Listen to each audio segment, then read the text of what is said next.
vamos ao primeiro relato da noite, que é a Maledite que ficou estéril. Eita, vamos ver. Olá, Ana e assombrados, como vocês estão? Meu nome é Fulana e sou de Recife, carinhosamente chamado por conta do calor, né? Recife. O relato que é igual aqui, São José do Réu Preto. O relato que irei contar não é meu, mas é da minha mãe. Todos os nomes estarão trocados. Bom, para melhor entendimento do relato, contarei algumas informações a respeito da minha mãe, que irei chamar aqui de Rose. Rose cresceu em um lar comum, pobre, mas feliz. Abandonada pelo pai, morava então com sua mãe e seus 4 irmãos. Desde que nasceu, morava sempre na mesma cidade, no mesmo bairro e na mesma rua, e como toda criança, tinha seus amigos. Porém, um melhor amigo que se chamava Luiz. Tinha um melhor amigo que se chamava Luiz. Luiz era do tipo parceiro, e onde um estava, o outro acompanhava. Conversavam, brincavam, estudavam juntos, e foi assim até a adolescência. Em um certo dia, quando Rose e Luiz já tinham seus 17 anos, eles tinham a mesma idade, nasceram no mesmo mês. Nessa época, quando tinham 17 anos, chegou uma nova família para morar na penúltima casa da rua. A família era composta por uma mãe, um pai e sua filha, a maldosa Maledite. Como era costume de todos na rua, deram as boas-vindas e quiseram conhecer a família. Maledite de imediato se apaixonou por Luiz e quis se aproximar dele. Porém, incrivelmente, ele não gostou dela. Conversou com Rose dizendo que não tinha gostado da Maledite, que teve uma impressão ruim vindo dela e pediu para que Rose se afastasse dela também. Rose, por outro lado, ficava com um pesar no coração ao ver a Maledite olhando da janela o grupo de amigos conversando na rua e chamava ela para se juntar ao grupo. Aos poucos, ela foi se tornando uma parte do grupo. Já descia e conversava com todos, porém o Luiz era o único que se recusava a ter amizade da Maledite. Alguns meses após a louca e sua família chegar na rua, Rose notou a mudança dos amigos em relação a ela. Estavam frios e mal diziam oi. Ela não estava entendendo nada e perguntou à sua amiga Luíse: Oi, Luíse, o que está acontecendo? Eu fiz alguma coisa? Nunca mais vocês me convidaram para conversar? E aí a Luíse respondeu: Ai, Rose, sabe o que é? É que a Maledite falou que ouviu você falar... É que a Maledite falou que ouviu você e o Luiz falando que a gente era snob só por ter mais dinheiro que você. E aí a Rose respondeu, né? Luíse, nos conhecemos desde criança. Eu jamais achei você ou qualquer pessoa dessa rua snob. Pelo contrário, eu gosto muito de todos. Bom, foi aí que a Rose começou a perceber quem Maledite era. Mas sabe, Ana, minha mãe não deixa as coisas passar, não. Gosta de tudo às claras e resolveu questionar a Maledite. Foi na casa dela e perguntou: Ô, Maledite, que conversa é essa que você me ouviu chamando os meus amigos de snobs? Eu jamais fiz isso. Eu disse isso? Eu jamais falaria isso. Não fui eu. Mas sabe, você e o Luiz... ela continuou falando, peraí, Ellen. Mas sabe, você e o Luiz ficam de conversinha nos cantos. Talvez acharam que vocês falaram isso. Nunca falamos isso dos nossos amigos. E eu já vou te avisando, não fala mais de mim, entendeu? Alguns dias depois dessa conversa, Rose caiu doente, do nada. Ela perdeu o apetite, não tinha forças para sair da cama, emagrecia cada dia mais. Eu não falei acima, Ana, mas quem sustentava a casa desde os 13 anos era minha mãe, já que a minha avó era doente e cuidava de seus filhos menores. Rose chegou a pesar 45 quilos, isso com 1,70 m de altura. Foi um desespero, pois se ela ficasse sem trabalhar, significava não ter comida na mesa. Aquilo estava muito estranho. Sua mãe a levava para o médico e não conseguiam achar solução, até que uma prima da Rose, que era um bandista, já desconfiando do que se tratava, a convidou para uma visita ao centro em que frequentava. Ela foi carregada nos braços por Luiz, que a deixou lá e saiu. Ele não acreditava muito em religião, mas queria ver a amiga bem. No centro, foi revelado pelo pai de santo que, adivinha, assombrados, isso mesmo, tinham feito um trabalho para ela morrer sofrendo e feia. Mas, gente, o pai de santo disse que minha mãe ainda estava viva porque Deus a amava muito e não deixou que o pior acontecesse. Ele falou que poderia desfazer o trabalho e mandar de volta. Rose só pediu para desfazer. Ela não queria que ninguém passasse pelo que ela estava passando, mesmo que fosse a pessoa que fez isso a ela. Rose saiu de lá se sentindo até melhor e conseguia andar, mesmo com dificuldade. Também nesse dia, ela ganhou um amigo, o pai de santo, que disse que ela poderia contar com ele sempre. Só um minutinho. Mateus, você está me ouvindo? Por favor, abra para a roliça sair. Mateus, estou te chamando. Você está me ouvindo? Abra para a roliça sair. Por favor. Ela está aqui, caminhando de um lado para o outro, choramingando na porta. Pronto. Voltando ao relato agora. Maledite, ao ver Rose andando junto com Luiz, se enfureceu e começou a gritar com ela, dizendo que ela não era para ela estar ali, que ela atrapalhava a sua vida e um monte de outras besteiras. Naquele dia, minha mãe entendeu que a Maledite estava disposta a tudo para conseguir o Luiz. Passou um mês e a minha mãe, Rose, estava nova, com vigor, mais saudável do que nunca. Luiz, não conseguindo esconder mais seu sentimento, contou que estava apaixonado por Rose e que acreditava que os dois eram feitos um para o outro. Contou que desde criança a amava e nunca teve coragem de falar até aquele dia. Rose ficou sem saber o que responder. Ela também sentia algo por ele, mas se julgava não ser o bastante, já que a sua família era pobre e a dele tinha um patamar de vida confortável. Os dois conversaram e começaram a namorar. Era um namoro lindo, sincero e cheio de companheirismo. Não preciso dizer que a Maledite, quando soube, só faltou morrer. Ela tentou colocar os amigos e vizinhos contra o casal, porém todos ficaram sabendo da maldade que ela tinha feito a Rose e não quiseram ouvi-la. Tudo ia bem por um ano, até que Luiz começou a mudar. Ele ficou distante, quieto e não falava o que lhe incomodava. Rose, bastante insistente, o pressionou até que ele falou. Disse que um dia estava em casa e a Maledite levou um bolo feito especialmente para ele. Ele não gostava dela, mas adorava bolo. Então aceitou e comeu. Sentiu muitas náuseas e febre na noite em que comeu o bolo. E no outro dia ele disse que acordou com a Maledite no pensamento. Disse que não parava de pensar nela e que estava ficando louco. Até que a Maledite veio à casa de Luiz e os dois ficaram juntos. Desde então, eles estavam se encontrando. Luiz pediu perdão, disse que não sabia o que estava fazendo, disse que amava a Rose, mas não conseguia ficar sem a Maledite, que precisava dela. Aquilo foi um baque para Rose. Seu namorado, seu melhor amigo, a traiu com a pessoa que quase a matou.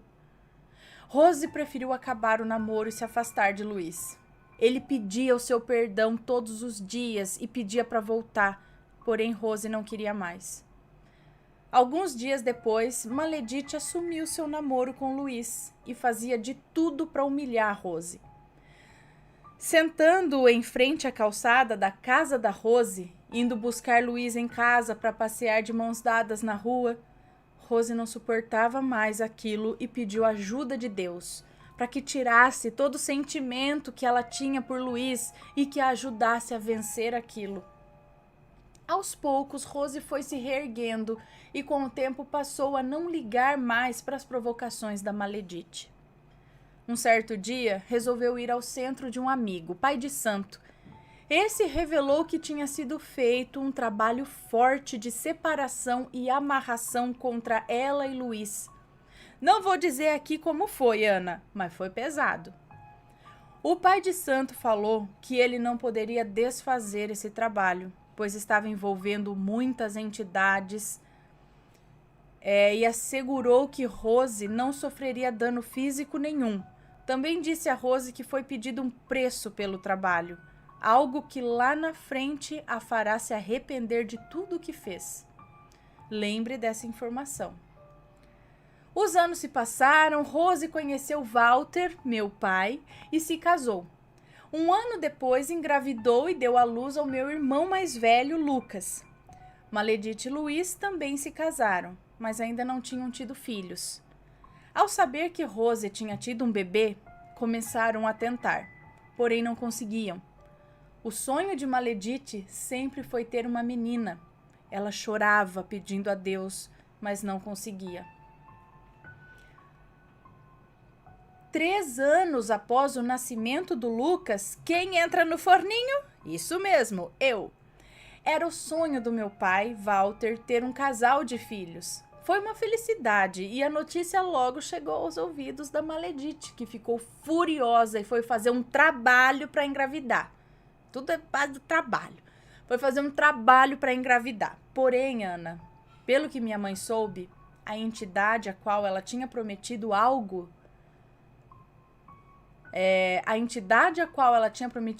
dela, a fez lembrar da amarração e disse que o preço era sua madre e ainda bateu na frente de todos ali. A entidade a qual ela tinha prometido algo dela a fez lembrar da amarração e disse que o preço era sua madre e ainda bateu nela na frente de todos ali. A entidade bateu nela? Ela não poderia ter filhos. O preço era assim, ela nunca poderia ter filhos.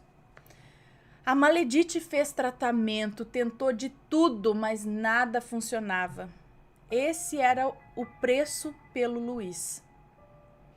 Então eu nasci e fui levada à casa da minha avó para conhecer todos e a Maledite foi até Rose pedir perdão por tudo. Disse o quanto estava arrependida e Rose a perdoou. Maledite, quando me viu, se apaixonou. Eu era uma bebê bem cabeluda, dos olhos puxadinhos, preto azulado e com muitas bochechas. Parecia um fofão.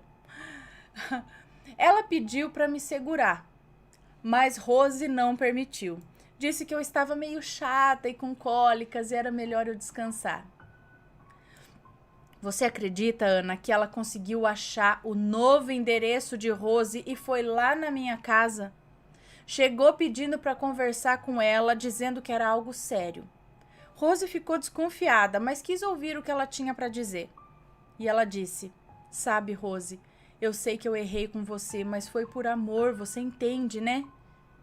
E a Rose respondeu: não muito, Maledite. O que você quer? E ela disse: eu sempre tive um sonho de ter uma filha, mas infelizmente eu não posso engravidar. E sua filha é a bebê que eu sempre sonhei, eu sempre imaginei. Não gostaria de me dar? Louca! Não gostaria de me dar? Eu prometo que deixo você vê-la. Deixo você ficar com ela nos finais de semana. Eu já amo muito. Sinto que ela é a filha que eu deveria ter.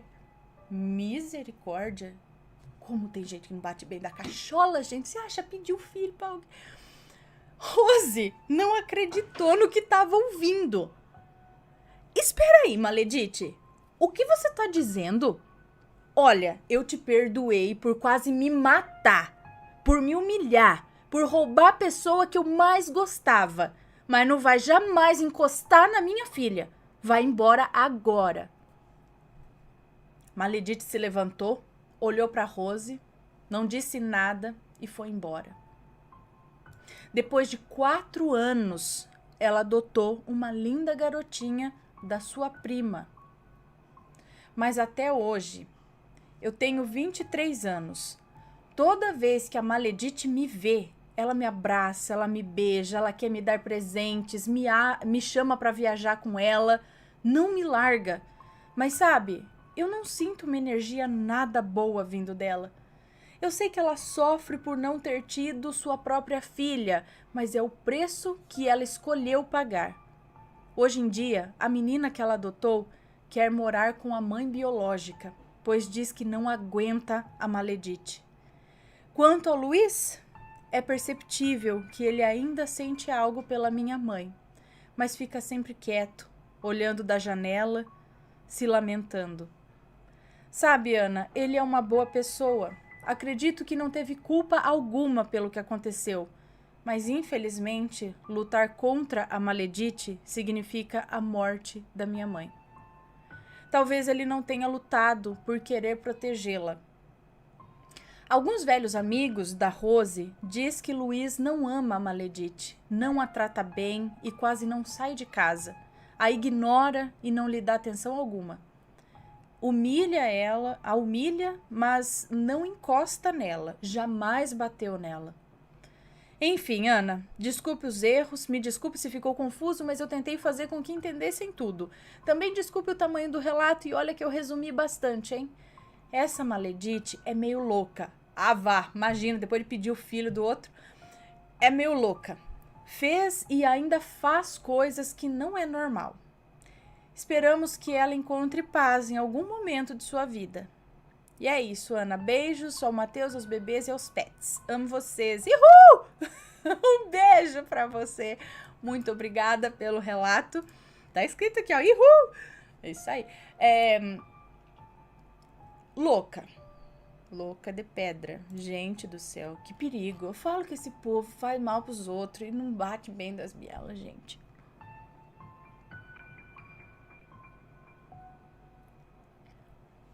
Valeu a pena? Nunca, pessoal que pensa em fazer amarração, nunca a pessoa que é amarrada a você vai nunca vi um relato que vira um amor lindo. Você tem o corpo da pessoa ali pra você, mas você não tem o coração. A amarração é de corpo, não é de coração. É uma mente, é forçado, ele nem entende porque ele tá com você. E essa confusão na cabeça da pessoa que é obrigada a ficar com você por conta de amarração, a cabeça vai ficando doida porque ele não gosta de você. Ele não sabe por que é que ele tá com você. Isso gera briga, isso gera nojo, isso gera... E aí, adianta. Só que aí muitas pessoas não querem. Agora eu não quero mais. Ele tá me tratando mal, não quero assim. E aí não dá mais pra voltar atrás. E aí? Aí vai ter que aguentar esse relacionamento tóxico. Não vale a pena, gente. Mas para e pensa. Você quer alguém do teu lado que não tá te amando de verdade, tá ali porque tá amarrado? É assim que é legal? Vai ser legal? Tudo nunca dá certo, gente. Não dá. Pode parecer que dê por um momento, mas eu tenho certeza. E tudo tem um preço. Tudo tem um preço. É o que você disse, ela escolheu. Ai, não bate bem da cachola também, né? Ai, coitado do Luiz. Gente, mas não tem como desfazer isso. Coitado do cara, da moça, quando é amarrado, que não tem nada a ver com o pato e tem que sofrer o resto da vida. Não tem como ele ir num lugar lá e pedir pra desfazer isso. Tem o lance lá da amarração que dá pra desfazer. Não tem? Gente do céu, vai atrás pra desfazer essas coisas, credo. Viver assim, que triste. Perde a vida. É tipo perder a vida que você teve chance de viver aqui, uma vida, aí você é jogada no lixo por causa de uma fulana ou de um fulano que vai lá te amarrar contra a tua vontade. Ai, que raiva. Não é? E aí, tá gostando dos relatos? Então o que você acha de deixar um like aí no vídeo, hein? Gosta dos relatos? Deixa o seu like, mesmo que seja nos cortes.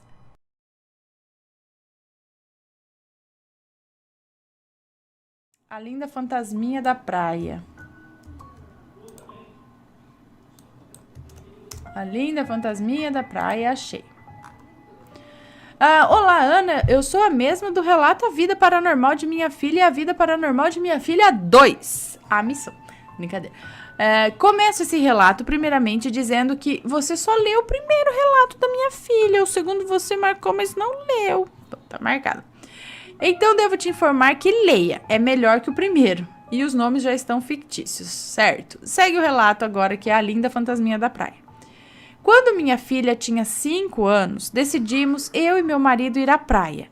Íamos muito a uma praia deserta, que para chegar lá era um pouco complicado. Pegávamos um barco, mas ele ancorava em um ponto onde tínhamos que saltar e ir nadando. Misericórdia, mas nunca que eu ia para uma praia dessa. Aliás, eu tinha que ir nadando porque era fundo para mim. Ai, que louco, né? Ih, não sou dessas. Eu prefiro uma praia que eu estaciono o carro, desço e já tô na água. Ou então que eu atravesso a rua e já tô... Bom, então eu tinha que ir nadando porque era fundo pra mim. Pro meu marido dava pé. Então ele pegava a mochila, colocava em cima do cooler e com a outra mão segurava a nossa filha. Na verdade não era tão fundo, mas eu com meus 1,65 m de altura tinha que nadar. Mas 1,65 m nem é tão baixa, eu tenho 1,65 m. Não é muito baixinho não. Bom, enfim, como eu não sei nadar, eu nunca queria nessa praia. Só se eu colocasse boinhas assim e fosse. Bom, tá. Então, já passavam das 11 horas da manhã e estávamos nos divertindo muito. Na praia só tínhamos nós e mais um casal, que acho que era de namorados. Mas o barco apareceu e eles se foram. Eu e meu marido estávamos bem tranquilos, porque nossa filha não estava muito na água, pois tinha medo. Ela gostava mesmo de brincar na areia. Quando de repente olhei para ela e com ela tinha uma menininha linda, loira, de vestidinho bem curtinho azul, brincando.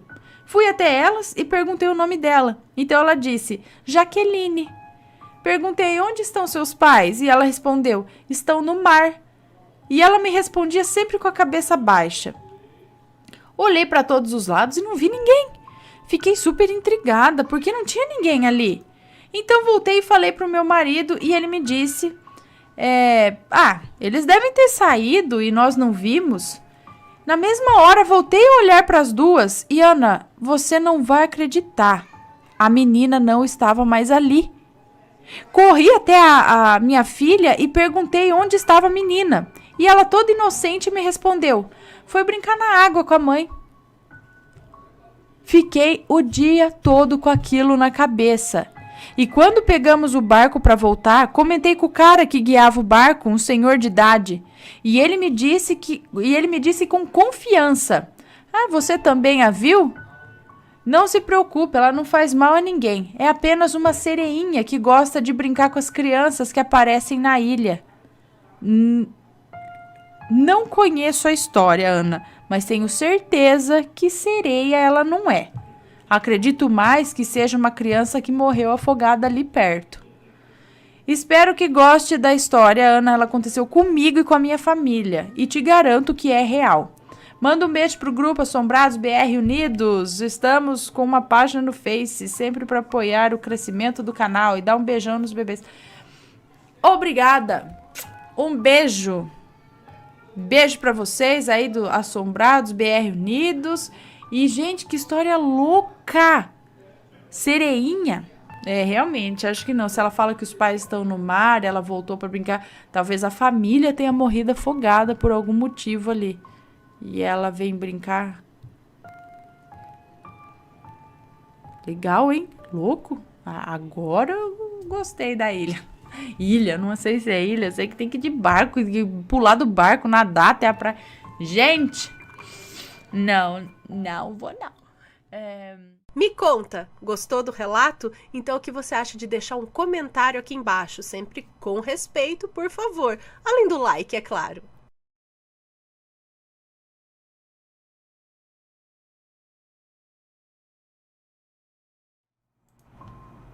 Deixa eu ler aqui A Pegada Pequena. Vamos ver o que é. É uma moça, acho. Tá, é uma moça. Em março de 2013, eu estava grávida de 8 meses do meu 4º filho, quando nos mudamos para uma casa que o meu pai tinha me deixado de herança.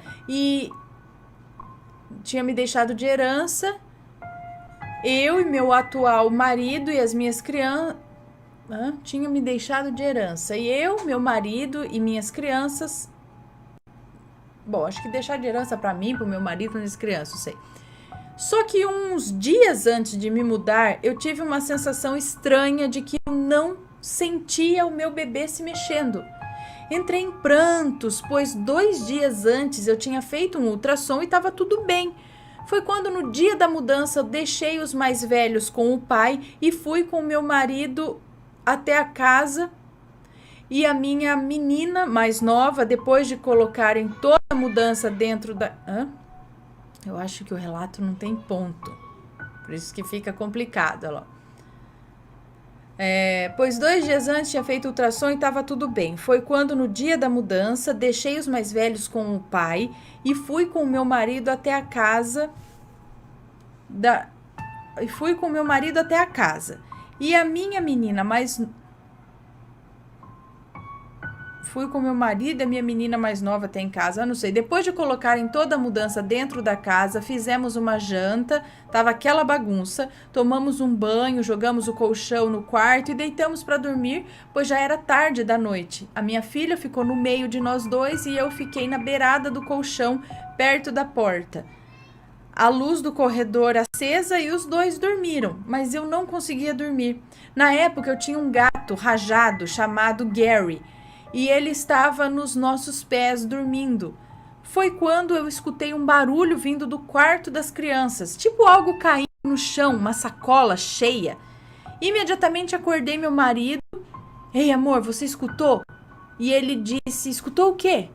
Eu falei, um barulho de alguma coisa lá no quarto. E ele disse, deve ser o Gary, né, que era o gato. Eu falei, mas como? Se ele tá aqui? Aí ele olhou, nem deu muita importância e voltou a dormir. Aí eu levantei e fui ver o que era. Entrei no quarto e quando acendi a luz, toda a roupinha do meu bebê estava jogada no chão. Eu fiquei encucada com aquilo, mas não levei o pensamento adiante. Foi quando passamos uns dias. Foi quando, passados uns dias, nós estávamos começando a assistir aquele filme, A Morte do Demônio, Evil Dead. E as crianças já tinham chegado da casa do pai e eles queriam ver aquele filme, mas eu disse não e desliguei a TV. Fiquei com medo do filme, é muito feio, e fomos dormir. Quando foi cedo, deixei os mais velhos com a pequena e fomos no mercado. Quando voltamos, guardamos o carro e reparei em umas pegadas pequenas na garagem. Meu filho, na época, tinha 2 anos e 5 meses. E um tinha 2 anos e 5 meses e o outro tinha 8 anos de idade. E detalhe que o carro do meu marido estava vazando um pouco de óleo. Mas as pegadas eram de um pé só. Era de um pé só que vinha debaixo do carro e acabava na parede da garagem. E o outro lado era o quintal. Foi quando ouvi um miado de gatinho novo e fui no quintal ver junto com o meu marido e as crianças. Então cercamos o gatinho para pegar e foi quando peguei o gato e nunca na minha vida eu vi um gato com cara de capeta igual aquele. Ele era amarelo. Sabe aquele filme antigo da Hora do Espanto? Aquela mulher com um sorriso arreganhado, dentuço assim, parece que dando risada? Então, o gato era igualzinho. O gato me deu uma mordida e me arranhou, que eu fiquei em choque. Daí eu fiquei pensando, que gato horrível e feio. Daí voltamos para a garagem para ver aquelas pegadas e eu molhei os pés das minhas crianças menores de 2 anos. Era outro. Um de 2 anos e outro de 8 meses. É isso? E comparei aquela pegada comparei a pegada deles com aquela pegada de um pé só que estava lá. Ela era de uma criança de 1 ano e eu não tinha criança menor que eles. E nem vinha criança menor em casa. Sinceramente, eu fiquei assustada com aquilo. Era um pé só. Parecia saci. Não tinha pé esquerdo, só o direito. Mas os passos eram na mesma direção. Foi muito estranho aquilo. Depois de alguns dias, dei entrada na maternidade, faltando 1 mês para o meu neném nascer. E tive a terrível notícia que ele estava morto já fazia 15 dias. Logo quando me mudei, ele morreu. E aquela sensação que eu senti era verdade. Aquele barulho quando me mudei e as roupinhas que caíram no chão. Não sei agora se aquelas pegadas, aquele gato medonho, aquilo acho que não tinha nada a ver com ele. Devia ter sido por assistir aquele filme medonho, pois quando vi o seu rostinho quando nasceu, apesar de estar morto, era lindo e angelical e não poderia ter alguma coisa a ver com ele, aquelas coisas estranhas. Mas sei lá, isso me assombrou muito. Credo.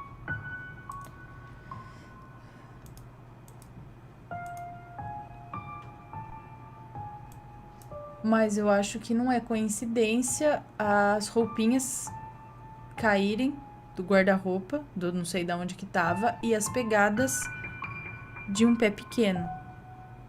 O gato eu não sei o que é, mas não sei por quê, o quê. Vamos ver aqui, deixa eu anotar.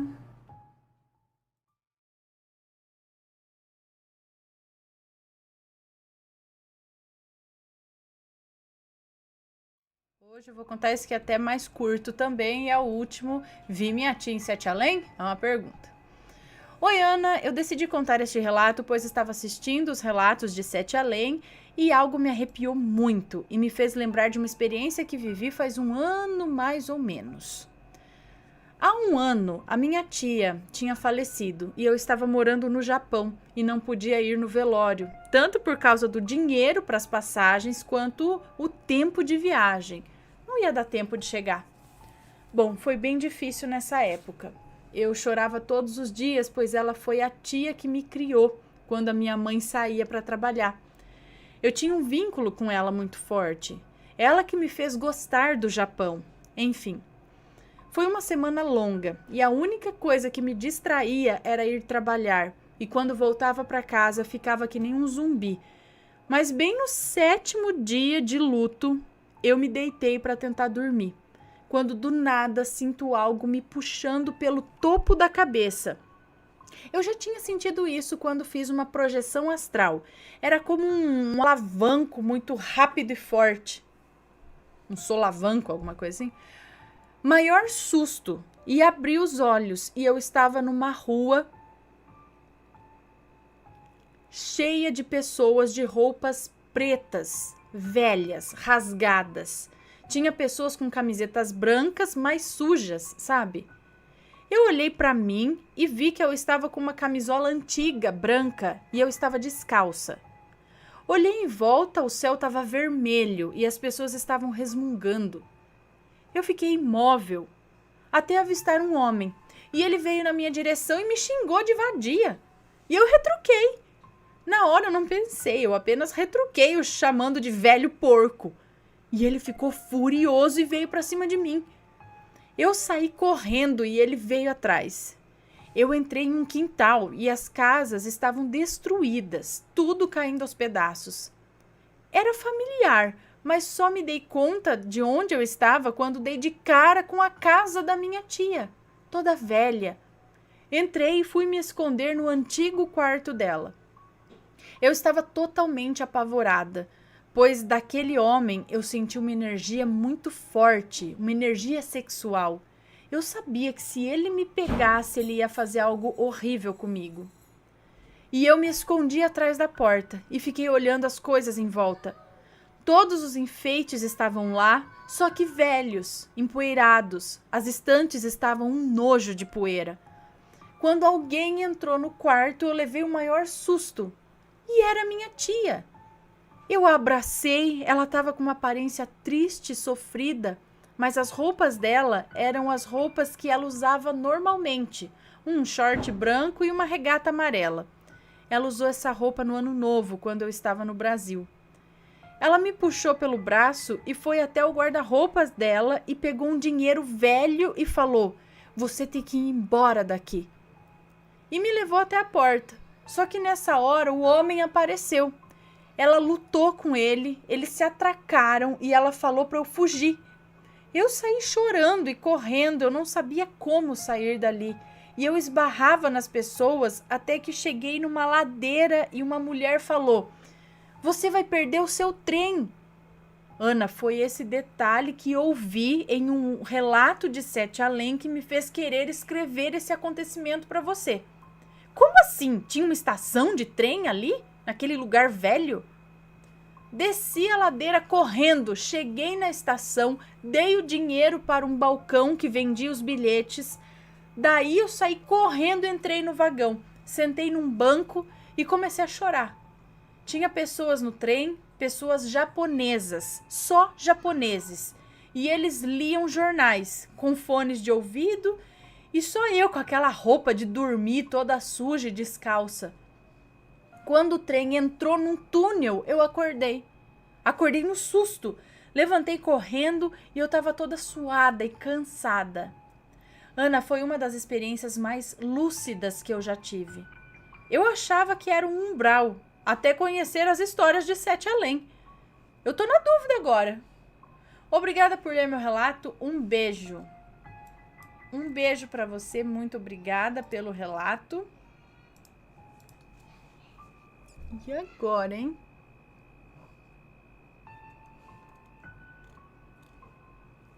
Tem trem lá, ó. Já fica a dica aí pro pessoal. Se alguém desconfiar que tá em Sete Além, já procura a estação de trem. Mas a estação de trem tá perto de qualquer lugar de Sete Além. O Sete Além é pequenininho ou, né, uma coisa assim meio, né, de outra dimensão. Às vezes não tem espaço muito bem definido. Eu não sei, gente. É uma loucura. Mas se por acaso alguém for parar pra lá, né, dá uma procurada estação de trem. Mas tem que ter dinheiro, né, pelo visto. Porque a outra do outro relato também trocou batom, correntinha, sei lá o que, pra comprar o bilhete de passagem. Então tem que ter. Se você não tiver dinheiro, até em Sete Além você tá ferrado, gente. Pois é. Bom.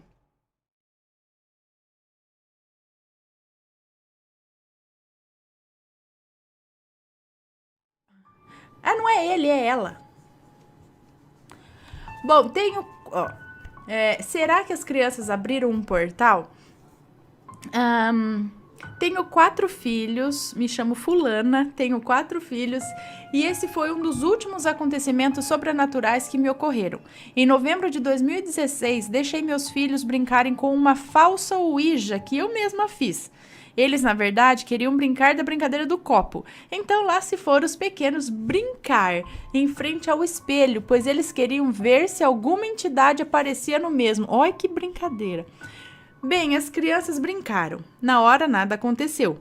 Porém, à noite daquele mesmo dia, algo puxou a minha neném da cama. Ai, que horror! Eu vi tudo, pois eu estava limpando o meu PC no quarto enquanto ela dormia na minha cama. Peguei ela do chão, que por sorte ela caiu em cima de um cobertor que escorregara junto dela. E aparentemente ela ficou bem. No outro dia, novamente, mas consegui segurar antes dela cair. Até que 3 dias depois ela teve uma convulsão seguida de parada respiratória e uma parada cardíaca. Ela voltou após uma massagem cardíaca e mesmo depois de passar por 4 médicos e vários exames, nada foi diagnosticado. O médico descartou a possibilidade dela ter se lesionado na queda da cama e ainda disse que ela supostamente levou um susto.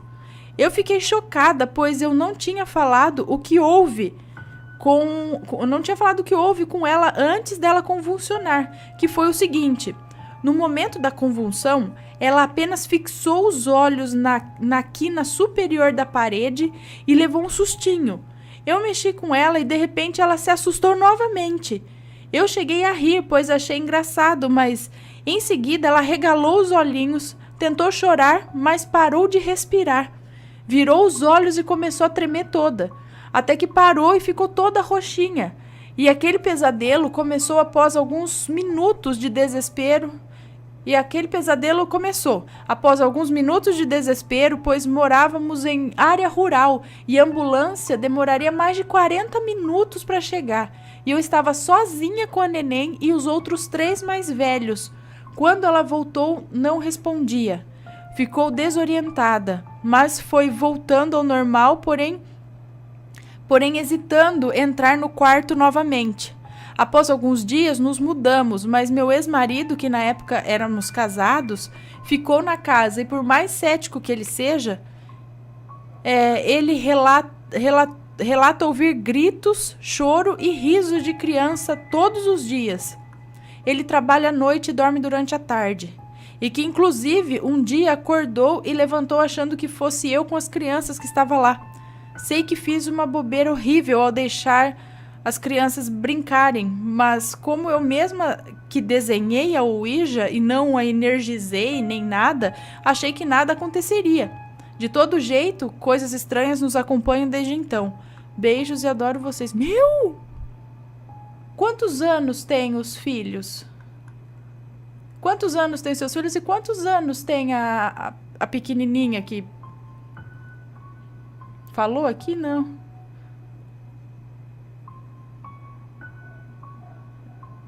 Gente, isso é coisa de atividade paranormal. O negócio puxou a menina da cama mais de uma vez e depois a menina assusta e convulsiona. Olha, como eu falo, isso não é brincadeira. Então, a questão não é você fazer o jeito que você faz, se você desenhou com a mão, se você imprimiu na madeira, não importa. Isso aqui, eu posso desenhar uma tabuíja aqui, largar aqui, não vai nada acontecer. O que você não pode fazer é brincar.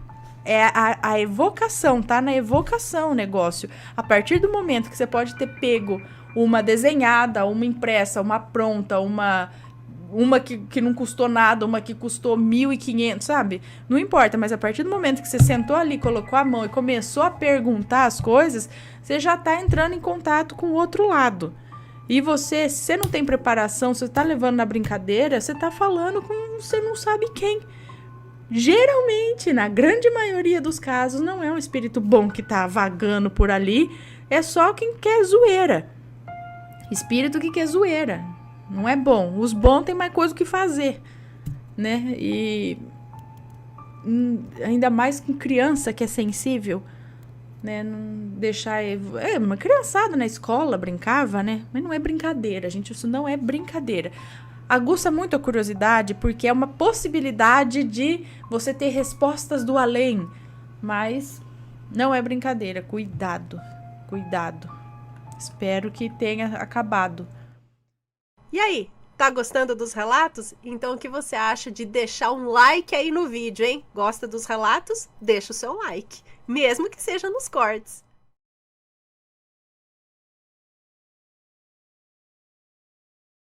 Sete além no carnaval? Opa! É um moço que nos conta. Olá, Ana, meu nome é fulano, tenho 32 anos hoje e em 2007, quando eu tinha 19 anos, aconteceu algo muito estranho. Eu acompanho o canal de vocês há alguns anos e confesso que nunca me senti à vontade em compartilhar o que me aconteceu.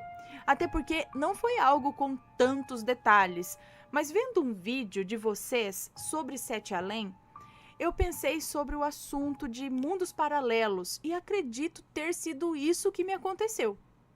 No sábado de carnaval daquele ano, eu e um amigo fomos para a praia para ficar na casa dele. Chegando lá por volta das 11 da noite, liguei para minha namorada que estava em outra praia para encontrá-la e fui de van por volta da 1 da manhã.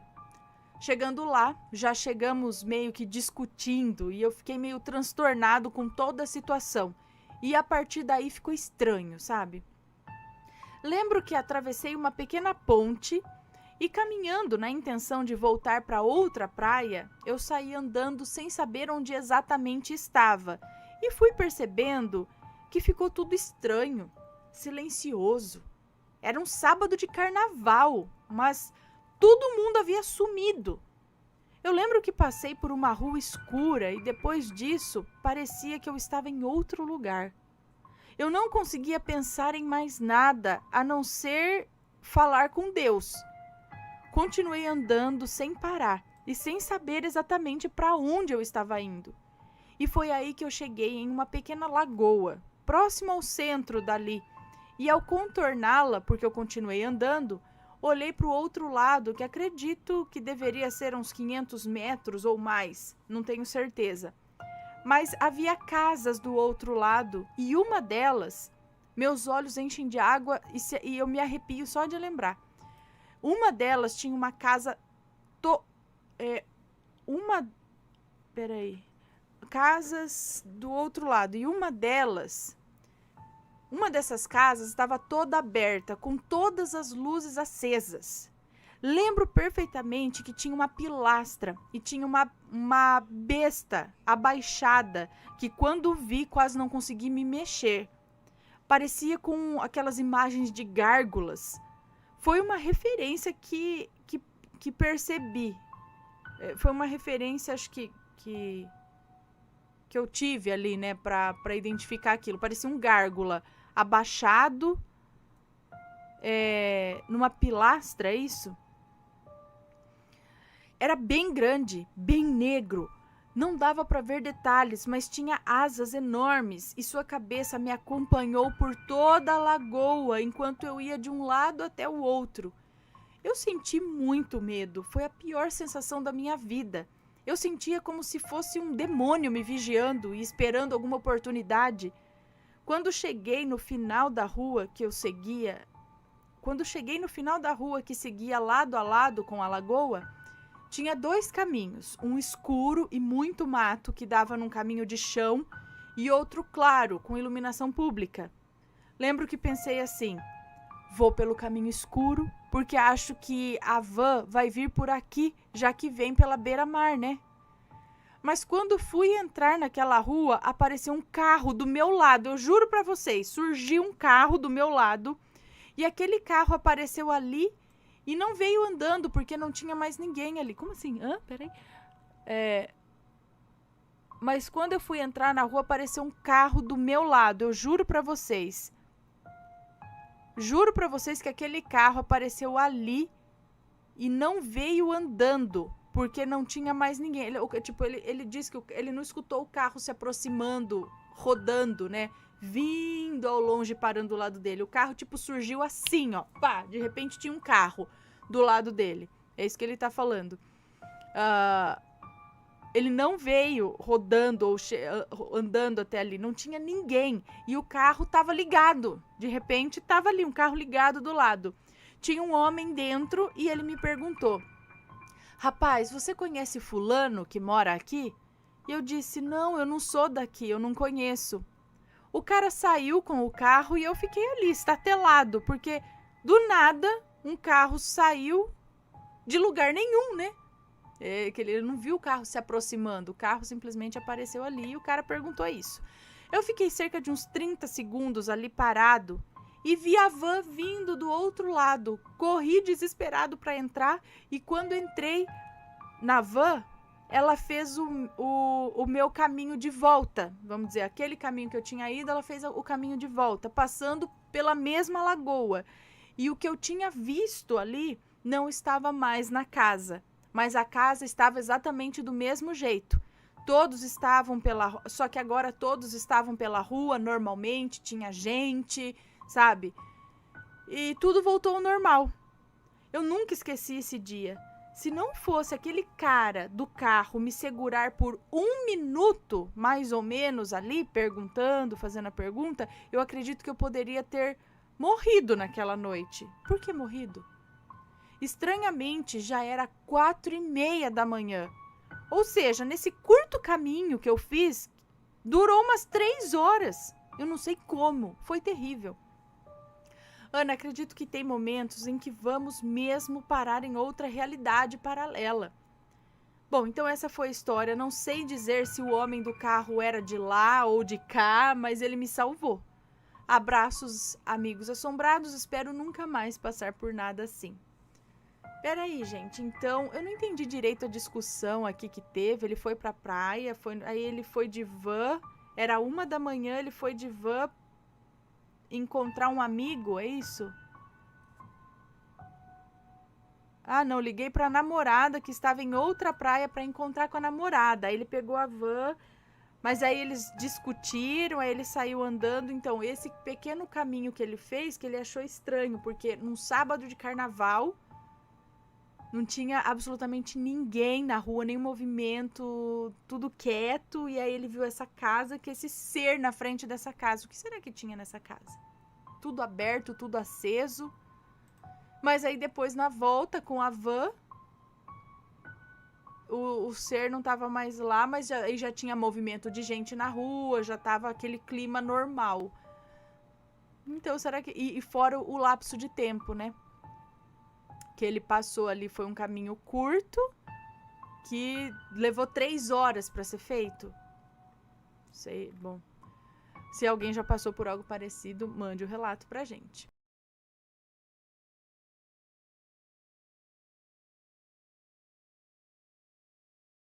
O caixão roxo na mata.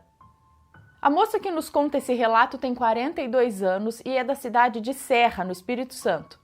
E essa história não aconteceu com ela, aconteceu com o bisavô dela e um cunhado dele, na época, né, há muito tempo atrás, no interior do Espírito Santo.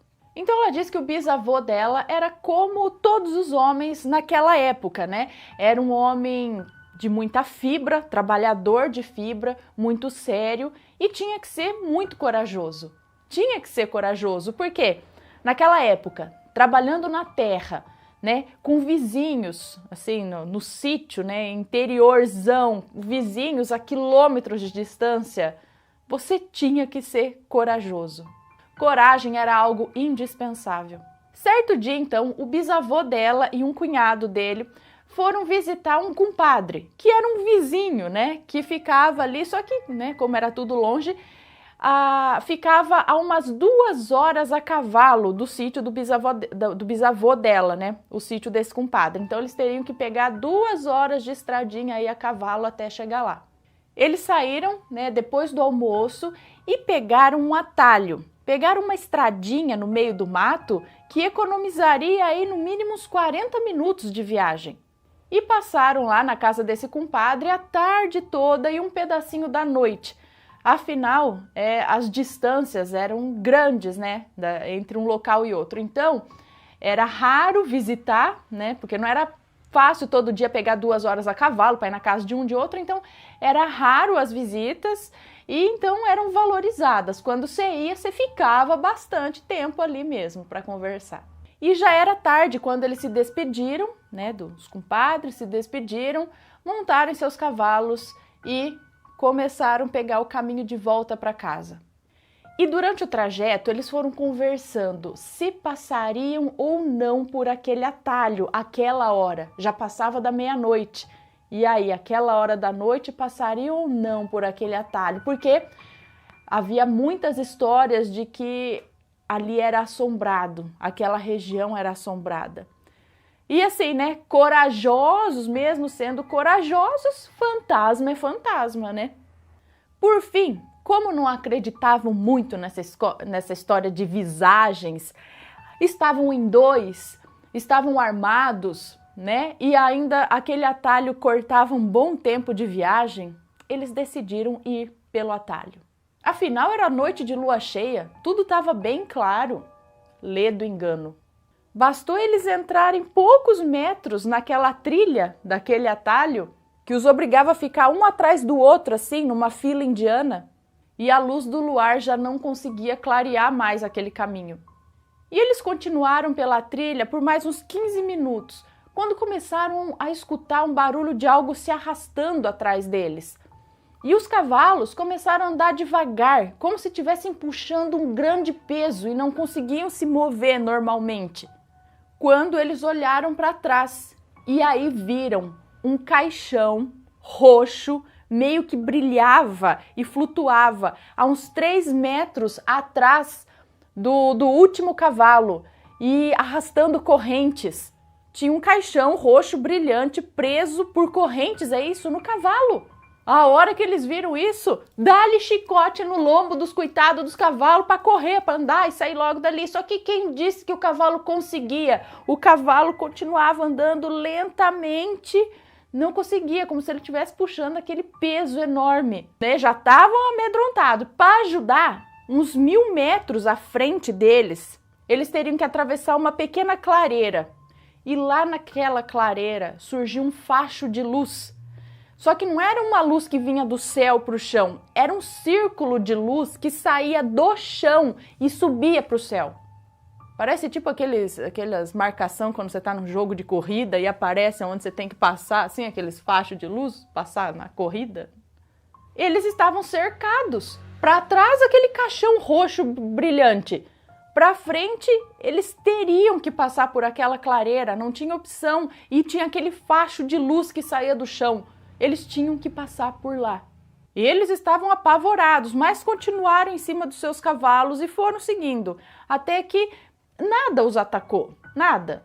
Era aquela visão que eles tinham. E eles foram até que passaram por aquele facho de luz, seguindo para outra borda da mata, ainda arrastando aquele caixão atrás. E eles passaram pelo centro do círculo, e assim que aquele caixão chegou naquele círculo de luz, eles ouviram um grito muito alto, um grito de agonia. Um grito que era para terminar de gelar todos os ossos do corpo, porque naquela altura eles já estavam com o coração batendo na goela já. E na mesma hora, depois desse grito, o caixão e aquela luz que subia do chão, sumiram, deixando os dois na completa escuridão. E na mesma hora os cavalos, saíram daquela letargia e correram como se não houvesse amanhã, tanto que o bisavô dela e o cunhado tiveram que ir segurando firme na sela para não cair do cavalo, de tanto que aqueles cavalos corriam. Só pararam a hora que chegaram no sítio do bisavô dela. E detalhe, nenhum dos dois lembrou que tinham armas. Mas também, né, atirar naquele caixão, no facho de luz, não sei se ia adiantar muita coisa. Nenhum dos dois passaram mais por aquela trilha, nem de dia nem de noite. E também ninguém entende o que aconteceu, qual o motivo daquela visagem. A moça que nos conta esse relato também não sabe o que significava tudo aquilo, o que significou tudo aquilo. Ela só sabe que sempre que escutava essa história, ela sonhava com o caixão roxo atrás dos cavalos e o facho de luz que saía do chão. E isso a assusta até hoje. Me conta, gostou do relato? Então o que você acha de deixar um comentário aqui embaixo, sempre com respeito, por favor. Além do like, é claro. E aí, tá gostando dos relatos? Então o que você acha de deixar um like aí no vídeo, hein? Gosta dos relatos? Deixa o seu like, mesmo que seja nos cortes.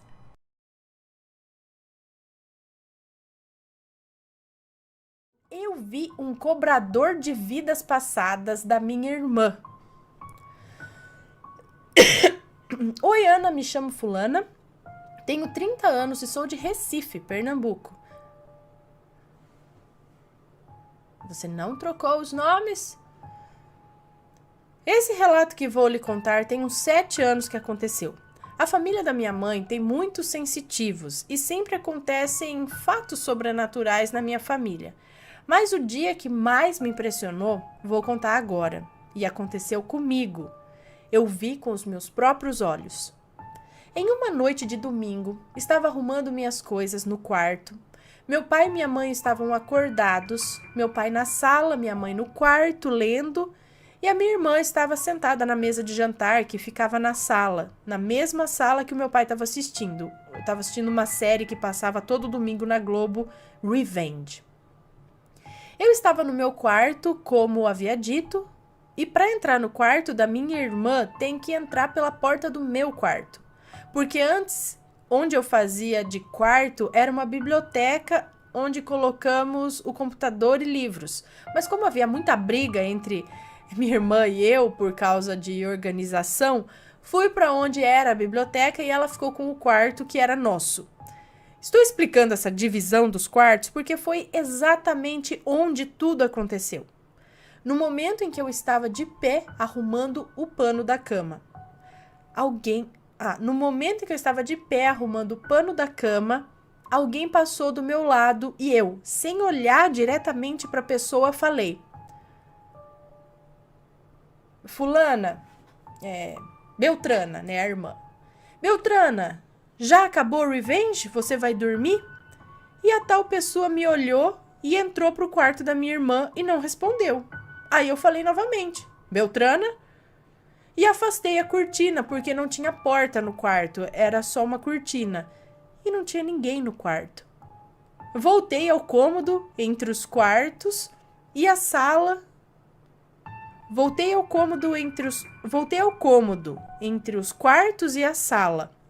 E de onde eu estava, vi a minha irmã sentada na sala, ainda assistindo a tal série. Então, não poderia ter sido ela que passou por mim. Fiquei com um sentimento muito ruim, uma sensação esquisita de que não era uma coisa muito boa ali. Então fui para um outro cômodo. Fui para um outro cômodo da casa, que era onde a minha mãe tinha um ateliê de costura, e o computador agora ficava lá.